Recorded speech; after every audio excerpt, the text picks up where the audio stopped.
So today, when we are talking about the grievances and the conflicts that make us unhappy and angry, those conflicts, let me tell you honestly and candidly, some of them will not be solved in your lifetime.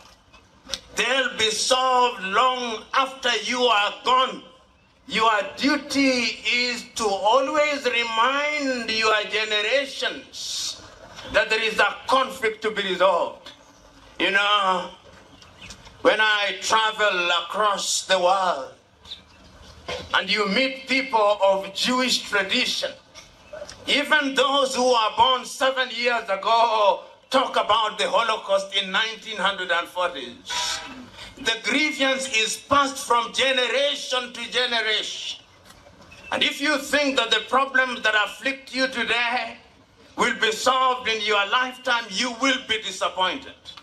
But if you know that the problems are intergenerational, you will not be disappointed because you will recognize that it is a relay race.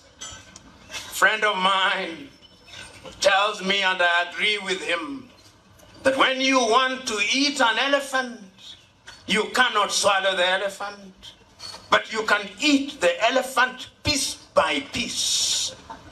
The problems that confront us are like the elephant. When we want to eat them, we eat them piece by piece.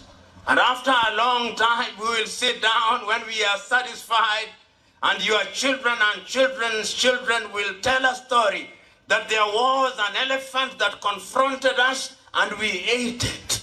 And people will wonder, how did they eat the elephant? And we will be able to tell them piece by piece, generation by generation. And that is why when I look at the history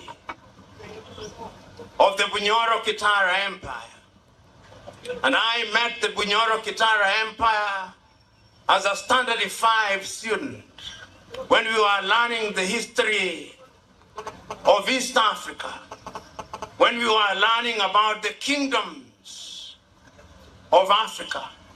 And I remember learning about the Bunyoro Kitara kingdom, and I remember learning about the Buganda kingdom. And I remember learning about the Busoga, the Toro, and all these kingdoms. And I remember being taught about Omukama Kabarega, who was seized in 1899, and you know the story, and who resisted the British and who was taken away through Kismayo, ultimately to the Seychelles, and who, as you know, died on his way here in 1923. He did a great job, and history remembers him for resisting our enemy. Sometimes you don't have to win the battle immediately. Your contribution is that you fought a good fight. Last night, I spent a night at a facility called the Kabarega Resorts. The Omukama Kabarega is dead. Long live Kabarega. Because he never dies. When you do good things, what happens is that your mortal remains appear to die, but you never die. You who are his progeny are alive, and you keep him alive. And we are here not because we have the monopoly of wisdom. We are here because we know we have a problem which is elephantine. And we know that combining our wisdom and our efforts, that problem can be eaten. And we are going to eat it piece by piece. And we are going to eat it with wisdom. We are going to recruit those who are our allies.